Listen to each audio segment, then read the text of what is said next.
Hello students, this video lecture is prepared for the heat transfer subject and for diploma student, and I will discuss the heat transfer equipments, that is the unit number 5.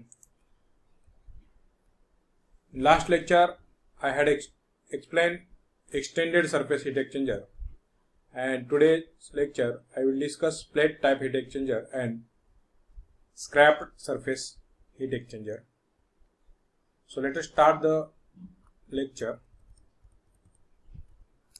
So plate type heat exchangers are nothing but it is a series of rectangular parallel plates held firmly together between the substantial head frame. The plates are having corner ports and sealed and spaced by the rubber gasket around the ports along the plate edges. So this means these are having the plates like this, and these plates are having holes which is shown in figures. So in these holes hot and cold liquid is flowing, and these plates are held in a movable end frame. So this is the movable end frame, and the plates is having corrugated face. That means there are some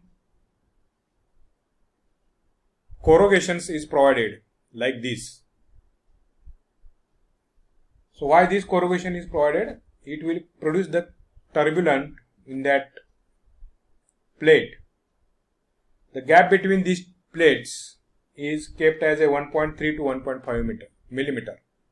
So if you have to place these plates here, and then you have to keep these head frames like this and form a channel. So in these plates the fluid is passing through the alternate plates. So suppose here one is fluid passing, then another fluid is passing through another plate. So through this metal surface the heat transfer is taking place, and the gasket is provided here. If we look at this part, this is the gasket. If the gasket is provided here, the only this fluid is flowing through this fluid is prevented. Okay, suppose in this case, if we look at this figure, the cold fluid is flowing in this direction and hot fluid is prevented here, and in this case the cold fluid is prevented here and the hot fluid is flowing through this. So in this way the fluid is flowing. That means here hot fluid, here cold fluid, here hot fluid, here cold fluid. And if we take all these plates together, so it will form a channel. So like this. So these are the channel. So from that we can pass the fluids and the heat transfer is taking place.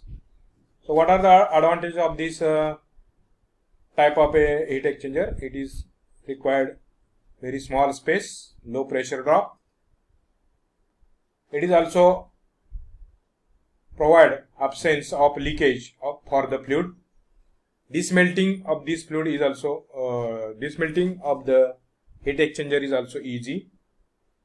It also produces the high heat transfer coefficient and also give the high heat transfer area. So these type of heat exchangers are generally used for the viscous fluid also. It is also used up to the higher temperature like 423 Kelvin, and also higher pressure 900 kilonewtons per meter square. And what is the disadvantage of this type of heat exchangers is these heat exchangers required long gasket. So this is the only disadvantage of this heat exchanger. So I will show actually the figures or photos. So this is plate. So that plate is having this opening. So these are the opening provided for hot or cold fluid. And this is the gasket. So here this gasket is closed. So the fluid moving in this direction does not move in this direction. Only it will move from this direction to this direction. So these plates are arranged in an alternate way like this. Okay, so this hot portion shows hot fluid, this blue portion shows cold fluid, and this channel is formed through which you can pass this liquid. So liquid is going in this direction, hot liquid is going in this direction, and you have to assemble these units. So this is this hot line introduce the hot liquid. This is hot liquid going, give the heat, and then it will become outside from here. Cold liquid is going in this. It flows alternative plates like here, here, here, and after absorbing heat, it will go from here. So in this way, the plate type heat exchanger is used. So here they are showing one plate. Then these are the plates are assembled together, and here we form the unit. So the next heat exchanger is the scrapped surface heat exchangers. So it is actually a double pipe heat exchanger. So we have already discussed this double pipe heat exchanger. It's nothing but there is a pipe, and on that pipe there is another pipe, and one fluid is passing through inside pipe and another fluid is passing through another outside pipe. So it is having a central tube which is equal to 100 to 300 millimeter diameter, and it is jacketed. That means there is another jacket or pipe is provided for heating, that means by using steam or cooling fluids. A scrapped mechanism rotating shaft is provided, one or more longitudinal scraping blades. So longitudinal means I have already discussed that. And the plate is arranged along the outside pipe, that is called a longitudinal. So the longitudinal plate is attached or provided to scrap the inside material which is flowing through that heat exchanger. The process fluid, that means viscous liquid, flows at low velocity through the inside pipe, and cooling or heating media, that will flow through the space or annular space created between the two concentric pipe. Concentric means it is having one center, and this rotating scraper continuously scraps the surface, and it will prevent the localized heating and facilitating rapid heat transfer. So that scraper is scrap that material, and it will prevent the or increase the heat transfer. So these type of heat exchangers are generally used for a liquid solid. That means if you are having liquid solid material for heating, suspension, viscous, aqueous, organic solutions, or some food products like tomato juice, etc. if you want to heat that. So food industry, it is having application. So I will show actually the figure. So this is the figure. So in this, this is the inside pipe, and these are the blades, longitudinal blades. That means along the length the blades are provided, which is also called a scraper.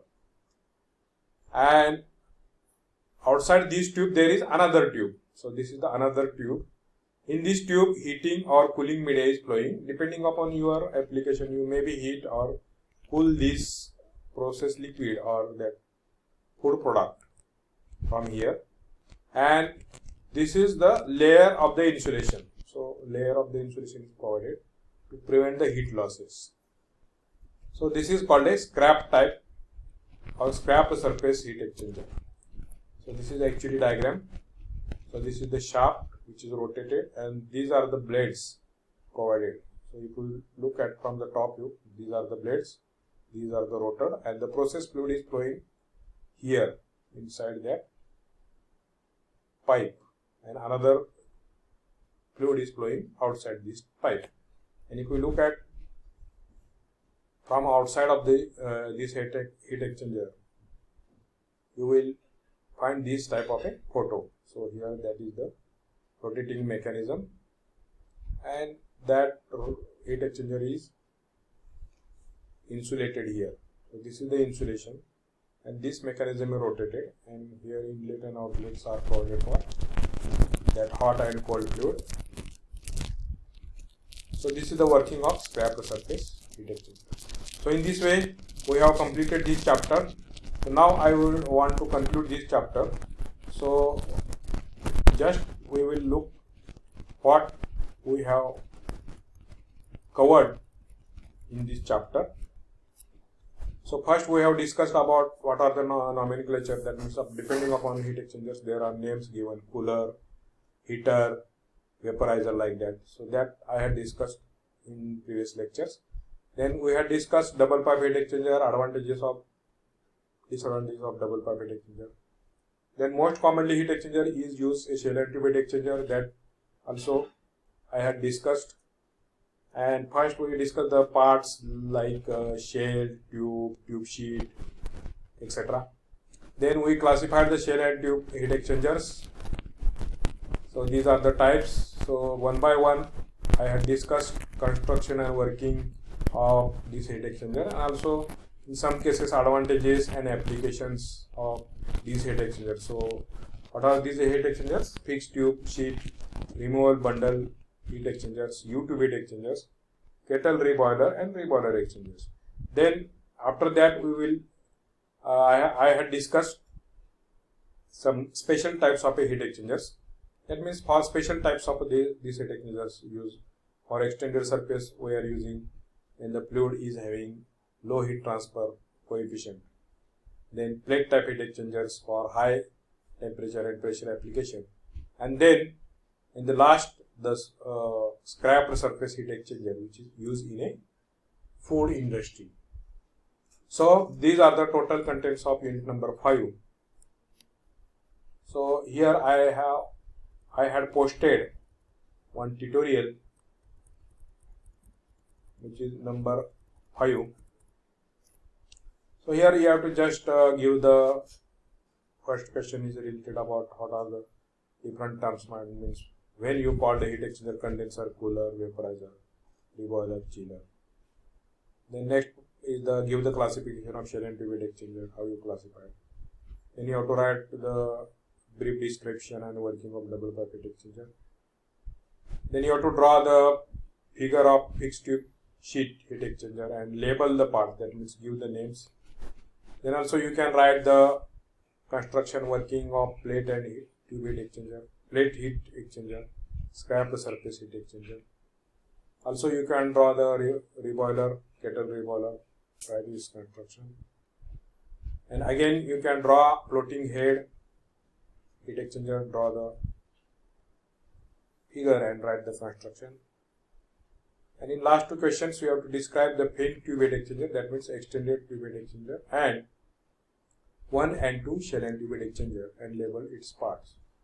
So do this experiment in your notebook, scan your answers and upload in a Google Classroom. So here I declared that the chapter number 5 is over, and we will discuss the next chapter in the next lecture. Thank you.